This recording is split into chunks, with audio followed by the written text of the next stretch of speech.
नमस्ते। अ, इस ब्रह्मांड को समझने के लिए बड़े सारे ब्रह्मांडवेत्ताओं ने अपने-अपने सिद्धांत दिए हैं और जो सबसे बड़ा नाम है वो माना जाता है स्टीफ़न हॉकिंग का। और उन्होंने बोला था कि इस ब्रह्मांड को समझना है तो एक बात जो ज़रूरी है वो ये कि इस ब्रह्मांड में जो भी घटनाएँ होती हैं वो कड़ियों में होती हैं और उनका एक कारण होता है, कोई भी घटना होने का एक कारण होता है।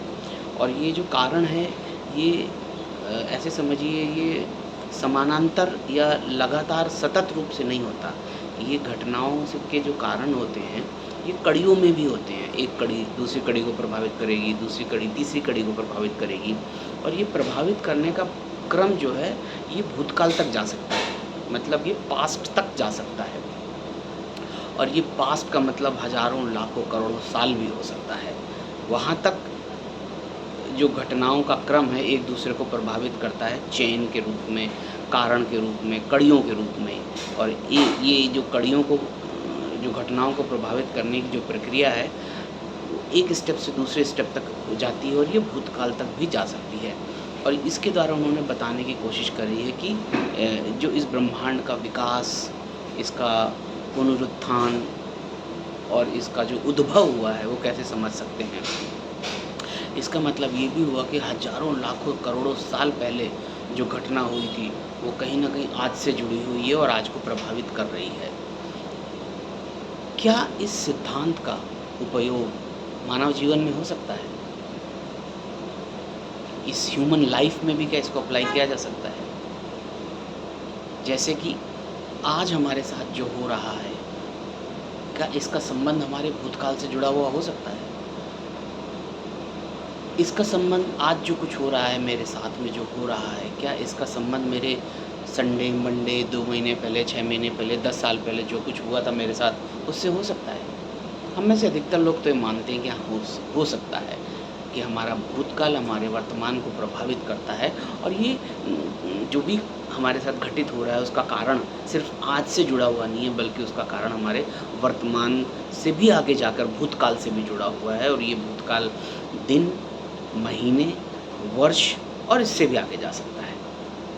इतना माना जाता है भारतीय परंपरा में और भी जो दूसरी विश्व की परंपराएँ हैं, उनमें ये माना जाता है कि जो जो वर्तमान और भूतकाल आपस में अलग-अलग नहीं है बल्कि जुड़े हुए हैं। हमारे इस बात को अगर हम मद्देनज़र रखें और हम समझें, तो क्या हम ये हिम्मत कर सकते हैं ये बताने की कि आज का जो हमारा वर्तमान है, ये हमारे इस जीवन से तो जुड़ा हुआ है ही है। इस जीवन के भूतकाल से तो जुड़ा हुआ ही है। क्या ऐसा भी हो सकता है आज का जो हमारा वर्तमान है ये हमारे जो पिछला जीवन था, अगर था, उससे भी जुड़ा हुआ हो? हम किस आधार पे इस तथ्य को नकारेंगे कि नहीं, पास्ट लाइफ़ का कोई रोल नहीं होता? क्योंकि अभी हमने समझा स्टीफ़न हॉकिन्स ने तो बताया है कि भई जो घटनाओं के जो कारण होते हैं वो भूतकाल तक जा सकते हैं, भूतकाल तक जुड़े हुए होते हैं और ये भूतकाल की कोई समय परिधि निर्धारित नहीं की गई है।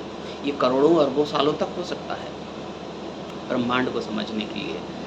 हम अपने अगर जीवन को समझना चाहें, हम अपने जीवन में जो हमारे साथ अच्छा और बुरा होता है, अगर हम इसको समझना चाहें तो क्या हम कह सकते हैं कि आज जो हमारे घटनाएँ हो रही हैं ये हमारे सिर्फ़ इस जीवन तक ही जुड़ी हुई नहीं है बल्कि ये हमारे जो पिछले जीवन थे, अगर हमने जिए हैं, उससे भी जुड़ी हुई हैं।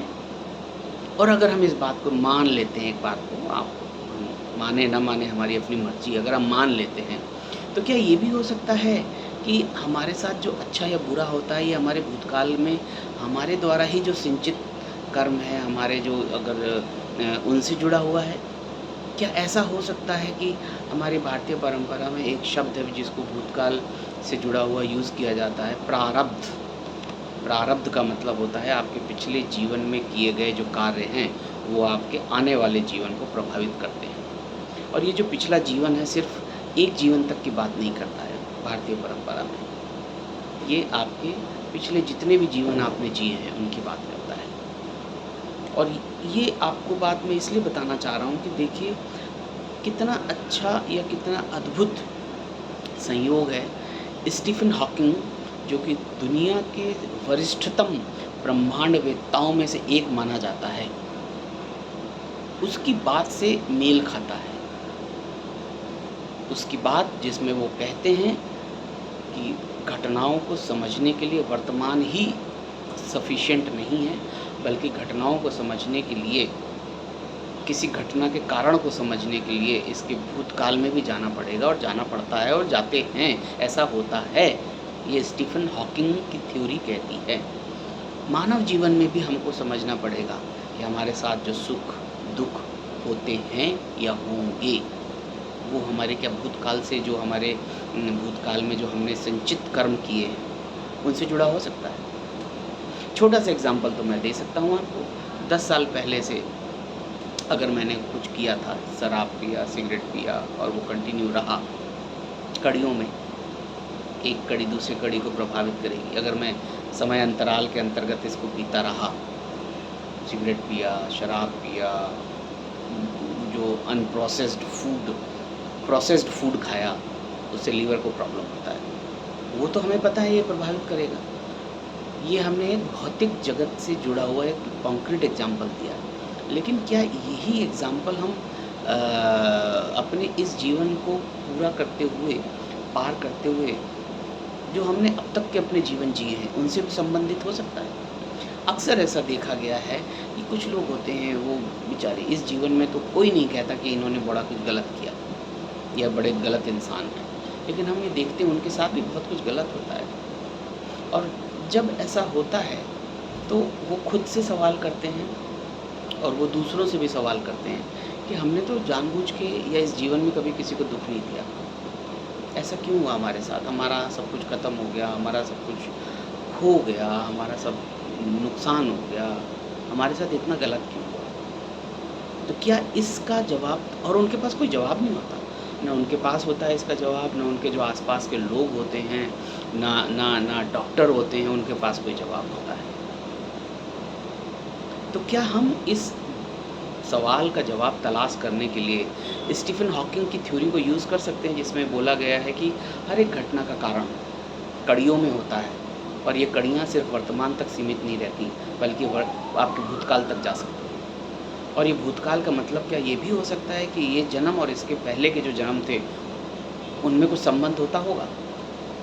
बहुत सारे साइंटिस्ट, जो कॉन्क्रीट साइंटिस्ट हैं या जो रिडक्शनिस्ट साइंटिस्ट हैं, वो इस बात को नहीं मानते, लेकिन कुछ वैज्ञानिक जो कि पास्ट लाइफ में यकीन रखते हैं, वो इस बात को कहते हैं कि हाँ, पिछले जीवन में या पिछले जीवन में जो किए गए कर्म हैं, वो आपके वर्तमान जीवन को प्रभावित कर सकते हैं। तो इसका मतलब क्या ये हो सकता है कि इस जीवन में जिन लोगों के साथ बगैर कुछ जाने समझे अगर कुछ गलत होता है, और सब लोग इस बात को मानते हैं कि भाई इन्होंने तो पता नहीं कुछ गलत किया कि नहीं किया, तो क्या हम इस लॉजिक को यूज़ कर सकते हैं कि शायद पिछले जन्म में उन्होंने जाने अनजाने कुछ ऐसा किया जिसका प्रभाव आज देखने को मिल रहा है? और ये बात सिर्फ दुखों तक सीमित नहीं है। इस बात को समझने के लिए सिर्फ हमें एक दुखद पहलू को ही समझना ज़रूरी नहीं है। इस बात को आप ऐसे भी समझ सकते हैं कि कुछ व्यक्ति इतने काबिल नहीं होते कुछ चीज़ों के लिए, कुछ इनाम के लिए, कुछ जो उनको जीवन में सफलताएँ मिलती हैं। हम सब जानते हैं कि कुछ लोगों को बहुत कम प्रयासों में बहुत बड़ी सफलताएँ मिल जाती हैं। कुछ लोग बहुत कुछ विशेष करते नहीं हैं कुछ हासिल करने के लिए, लेकिन वो उसको लेके पैदा होते हैं। जैसे कि कोई व्यक्ति बड़ी जल्दी धनवान बन जाता है, कोई व्यक्ति बड़ी जल्दी सफलता प्राप्त कर लेता है, बहुत कम प्रयासों में हो जाता है, कोई व्यक्ति अपने जीवन में बहुत कम परेशानियाँ झेलता है। हम लोग अक्सर बोलते हैं यार इसका जीवन तो शुरू से बड़ा अच्छा रहा है, इसने तो जहाँ हाथ रखा वहीं सफलता मिली। तो क्या इसका कारण अगर इस जीवन में समझ में नहीं आ रहा है, इस जीवन में नहीं हम समझ पा रहे हैं कि क्यों कोई एक व्यक्ति कुछ कम प्रयास करता है और उसके साथ सब कुछ अच्छा ही अच्छा होता है, इस जीवन में वास्तव में वो व्यक्ति उतना बेहतर नहीं है जितना जिस हिसाब से उसको सफलताएं मिल रही हैं, प्रसिद्धि मिल रही है, उसको अपनापन या प्यार मिल रहा है, पैसा मिल रहा है, लेकिन तो भी बहुत मिलता है। लोग सवाल करते हैं यार इसने ऐसा क्या कर दिया जो इसको इतना मिल रहा है? तो इसका जवाब क्या स्टीफन हॉकिंग की थ्योरी से ढूंढा जा सकता है? क्या ऐसा हो सकता है कि ये जिस व्यक्ति को आज इतनी सफलताएँ मिल रही हैं, बगैर बहुत ज़्यादा मेहनत करे हुए, इसका कारण क्या उसके पूर्व जन्म में संचित कर्मों से जुड़ा हुआ कुछ हो सकता है?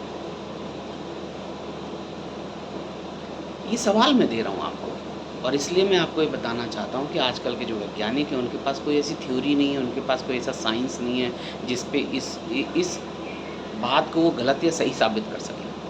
प्रॉब्लम ये है कि उनके पास कोई ऐसा टूल ही नहीं है, जिसके बेसिस पे वो इसको इवैल्यूएट कर सकें, इन्वेस्टिगेट कर सकें। लेकिन सर हमें डायरेक्शन ज़रूर स्टीफ़न हॉकिंग देकर गए हैं कि आज जो घटनाएँ हो रही हैं, वो सिर्फ़ आज तक सीमित नहीं है। आज की घटनाओं का संबंध भूतकाल से भी है, और ये भूतकाल की कोई समय सीमा निर्धारित नहीं की गई है। ये बात इसलिए ज़रूरी है क्योंकि ब्रह्मांड के जो सिद्धांत हैं, वो ब्रह्मांड तक लागू होते हैं। लेकिन वैदिक साहित्य है, जो वैदिक फ़िलॉसफ़ी है, उसमें भी इसी तरह की बात बोली गई है, और वो मनुष्य के खुद से संबंधित है, मनुष्य के जीवन से संबंधित है, उसके कर्मों से संबंधित है। एक ही तरह का सिद्धांत वैदिक साहित्य में और स्टीफ़न हॉकिंग ने दिया। स्टीफ़न हॉकिंग ने दिया गैलेक्सीज़ को समझने के लिए, ब्लैक होल को समझने के लिए, ब्रह्मांड के विकास और उसके जो उद्भव को समझने के लिए। लेकिन वैदिक फ़िलॉसफ़ी में इसी तरह की बात बोली गई है, जो कि संबंधित है मानव के जीवन को समझने के लिए, उसके कर्मों को समझने के लिए, उसके साथ घटित होने वाली घटनाओं को समझने के लिए। ये अपने आप में एक अद्भुत अ, संयोग लेकर आया है। मैंने कोशिश करी है आपको ये बताने की, वो जो सवाल होते हैं, उनको समझने की कि हमारे साथ क्यों हुआ, या हमारे साथ ये बुरा क्यों हुआ, या अगर कोई दूसरा समझना चाहता है, इसके साथ सब कुछ अच्छा-अच्छा क्यों हो रहा है, इस बात को समझने के लिए। क्योंकि सवालों के जवाब जानना बहुत ज़रूरी है, और सवालों के जवाब नहीं मिलते तो मन उत्कंठित होता है, व्याकुल रहता है, व्यथित होता है, और वो संघर्ष में रहता है। सवालों के जवाब मिलते हैं तो शांति आती है। इस बात को समझिए और अपने विचार मुझसे साझा करिए।